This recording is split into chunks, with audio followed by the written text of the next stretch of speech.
Today we're going to talk about something called Gestalt therapy. Now, it's a really powerful idea, and it's built on a pretty simple premise. What if the best way to figure ourselves out isn't by endlessly digging into the past, but by really focusing on the here and now? Let's get into it.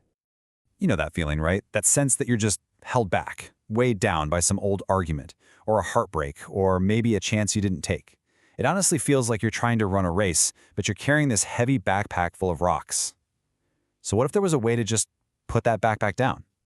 Well, Gestalt therapy has a name for those ghosts. It calls them unfinished business. And this, right here, is the core problem it's trying to solve. It's a concept that is, incredibly eye-opening once you really get it. Think of your mind like a computer for a second. All that unfinished business, it's like having dozens of apps and browser tabs running in the background. Every single one, that apology you never gave, that anger you swallowed, is using up a little piece of your mental RAM, and it slows down your ability to be present, to be focused, and to just be effective right now. And this unfinished business can take so many forms. Yeah, it could be some big resentment you've been clinging to for years, or grief you never really let yourself feel. But here's the interesting part. It can also be positive stuff, like accomplishments you never actually stopped to celebrate, or potential you feel like you just let slip away. All of it is basically crying out for closure. So how do we deal with this? Well, the answer comes from this really unconventional thinker who basically decided to break all the rules of traditional therapy. Let's take a look at how this pretty radical new approach came to be. So meet Fritz Perls. Born in Berlin, he was a rebel from the get-go, an enfant terrible, a terrible child as he called himself. He trained as a psychoanalyst, but he got super frustrated with it. He just felt it was way too focused on digging around for these intellectual explanations in the distant past. And this is where you can really see the revolution Perls started. See, instead of asking, why are you this way, he started asking, what are you doing right now, and how are you doing it? Instead of trying to interpret all these hidden meanings from your childhood, he just focused on what was obvious, what was right there in the room. The goal wasn't to find the perfect explanation. The goal was just pure, direct awareness. This huge shift from why to what and how leads us straight to the first pillar of Gestalt therapy, this incredible, radical focus on the power of the present moment. I love this quote from Perls. It's so blunt, isn't it? It's basically an invitation to stop endlessly analyzing and remembering and worrying inside your own head, and instead to just drop down into the reality of what you can actually feel and sense. Because, think about it, the past is gone. It only exists now as a memory in your head. The future, it's not here yet. It only exists as a fantasy. So, the most crucial point is this.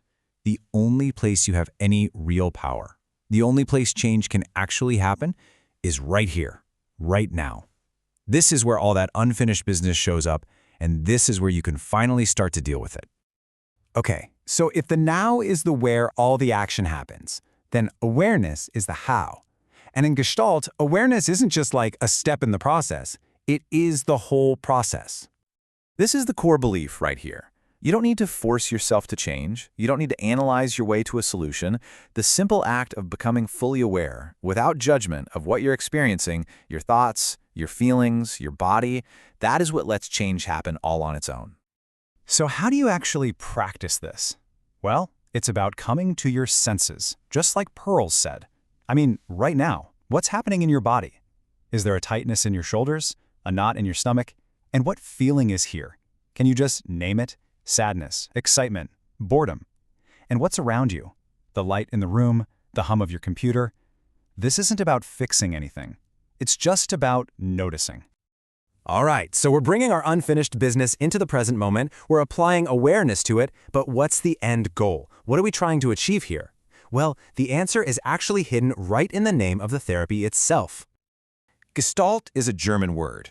It doesn't have a perfect one-to-one translation in English, but it basically means a unified, meaningful whole. Think of a melody. It's way more than just a bunch of separate notes. It's the complete pattern that gives it meaning. That's a Gestalt. And that's the final piece of the puzzle. Gestalt therapy isn't about trying to cut out the bad parts of you. It's about recognizing that all of those parts, your anger, your joy, your past, your potential, all that unfinished business, they're all part of your whole self. The goal is to stop fighting them and instead integrate them, to take ownership of your complete experience. That's where real authenticity and freedom are. So, we're going to end exactly where we began, in the here and now. Just take a second. Don't think about an answer, just notice.